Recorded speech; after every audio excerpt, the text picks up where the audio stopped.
श्री राम जन्मभूमि तीर्थ क्षेत्र के पूर्णकालिक मुख्य कार्यकारी अधिकारी यानी कि सीईओ के चयन के लिए गठित की गई सर्च कमेटी ने आखिरी चरण के इंटरव्यू कल बुधवार को पूरे कर लिए हैं। 5000 से अधिक आवेदनों से शुरू हुई प्रक्रिया में अंतिम दौर में 16 उम्मीदवार पहुंचे। अब कमेटी तीनों नामों का पैनल बनाकर ट्रस्ट को सौंपेगी, वहीं अंतिम फैसला लेगी। बता दें कि अंतिम दिन बुधवार को 8 उम्मीदवारों ने इंटरव्यू दिया है।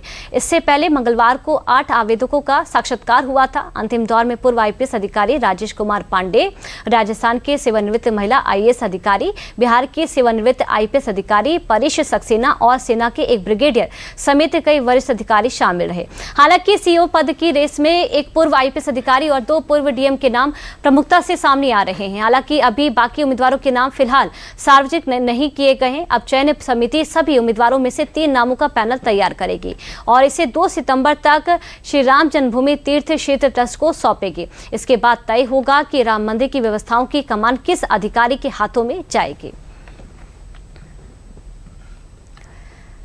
दरअसल राम मंदिर के सीईओ पद के लिए योग्य उम्मीदवार तलाशने की चुनौती चयन समिति के लिए बड़ी है। लिहाजा इंटरव्यू के दौरान उम्मीदवारों से सिर्फ प्रशासनिक अनुभव से जुड़े सवाल नहीं पूछे गए, बल्कि ये भी परखा गया है कि वो लाखों श्रद्धालुओं की भीड़ को किस तरह मैनेज करेंगे, रामलला के सुगम दर्शन की व्यवस्था कैसे बनाएंगे, मंदिर परिसर की सुरक्षा कैसे सुनिश्चित करेंगे और कम से कम खर्च में श्रद्धालुओं को बेहतर सुविधाएं किस तरह उपलब्ध कराएंगे। तो इंटरव्यू काफी व्यापक रहा। राम मंदिर सीईओ इंटरव्यू में प्रशासन से लेकर आस्था तक कई बड़े जो सवाल हैं वो किए गए हैं।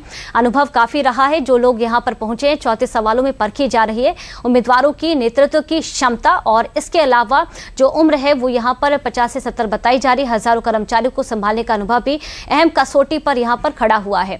उम्मीदवारों से राम मंदिर की व्यवस्थाओं पर जो विजन है वो मांगा गया है और उनकी ईमानदारी इस पर कितनी है उसको भी परखा जाए। भीड़ प्रबंधन और सुरक्षा को लेकर भी तमाम जो सवाल हैं वो इस इंटरव्यू के दौरान पूछे गए हैं। धार्मिक जुड़ाव और व्यक्तिगत जीवन शैली पर भी कई जो पड़ताल है वो की गई है।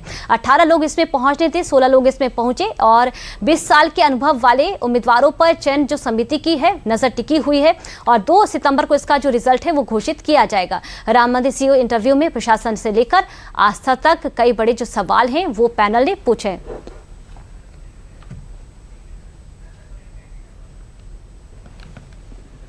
और तन्मय सोनी हमारे साथ ज्यादा जानकारी के साथ जुड़ चुके हैं जो कि जानकारी देंगे। तन्मय, क्या कुछ अभी, क्योंकि दोनों दिन बीत चुके हैं, क्या कुछ जानकारी है इंटरव्यू को लेकर?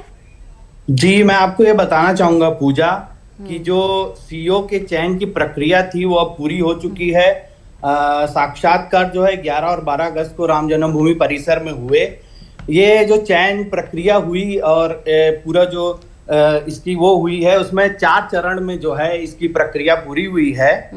सीईओ पद के लिए जो है लगभग 5585 आवेदन प्राप्त हुए थे, जिनमें 3877 आवेदनों के विस्तृत सीवी उपलब्ध थे और उन्हीं लोगों को उनके आवेदनों की क्षमता, बड़े कार्यक्रमों और मानव संसाधन प्रबंधन और व्यक्तिगत जो उनकी जो है क्षमता को जांचने के बाद दूसरे चरण में 1580 उम्मीदवारों का मूल्यांकन किया गया। इनमें से करीब 111 उम्मीदवारों को कई दिन तक ऑनलाइन बातचीत के लिए बुलाया गया। इस दौरान उनसे संचार कौशल, पेशेवर अनुभव, दृष्टिगत, व्यक्तिगत नेतृत्व क्षमता और तकनीक क्षमता का आकलन भी किया गया पूजा।